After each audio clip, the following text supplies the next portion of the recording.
काफ़ी पेन रही हो, लेकिन आप काफ़ी बुलिश रहे हैं मार्केट पर। और आपकी एक लास्ट रिपोर्ट में पढ़ रहा था, आपने कहा था द इक्विटी मार्केट में be under estimating the likely turn in growth cycle, the earnings and market peak is in front of us. आप काफ़ी समय से रहे हैं बुलिश मार्केट पर, आपको लग रहा है कि कुछ ज़्यादा ही बेरिशनेस हो गई थी मार्केट में और अर्निंग्स को लेकर खास तौर से बहुत ज़्यादा एक नेगेटिव व्यू हो गया था, एफआई की सेलिंग, लगातार बहुत कुछ नेगेटिव मार्केट ने झेला लेकिन मार्केट गिरा नहीं? सो अनुज, अगर मैं एक शब्द में पूरा अपना जो आगे का जो इंटरव्यू आने वाला है वो उसको समराइज कर दूँ तो वो है रिफ्लेशन, जिसको हम हिंदी में अनुवाद करते हैं पुनः मुद्रास्फीति, रिफ्लेशन। क्या हुआ है कि सरकार ने और ख़ास करके आरबीआई ने ये तय किया है कि हमारे ग्रोथ को बढ़ाना है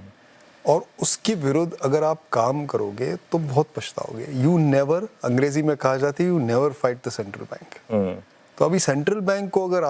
आपको सेंट्रल बैंक के साथ झगड़ना है तो वो आपका नुकसान है। तो ये स्थिति ऐसी हुई है कि फरवरी से लगातार हमारे आरबीआई ने ये कोशिश जारी रखी है कि कैसे इकोनॉमी को टर्न करें, और जो सितंबर में जीएसटी रेट कट्स हुए उसमें सरकार ने भी उनको साथ दे दिया,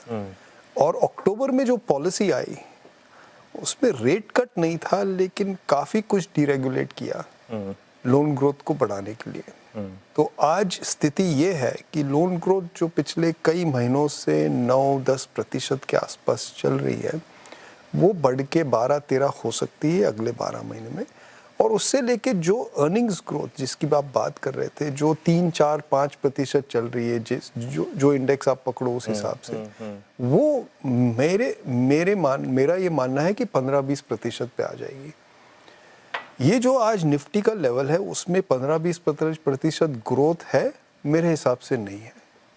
तो अगर दुनिया में कुछ गड़बड़ नहीं हुई, और बहुत कुछ हो सकता है गड़बड़, क्योंकि यहाँ एक ट्रेड वॉर चल रहा है, कुछ युद्ध चल रहे हैं, यूएस में रिसेशन आने की संभावना है, यूएस के मार्केट्स बहुत हाई हैं और पूरा एक एआई का माहौल है जिसमें इंटरनेट की याद आ जाती है, तो काफ़ी कुछ खराब हो सकता है अगले 12 महीनों में। लेकिन अगर बहुत कुछ खराब नहीं हुआ तो ये निफ्टी यहाँ से काफ़ी बढ़ सकता है, मेरा ये मानना है। निफ्टी यहाँ से काफ़ी बढ़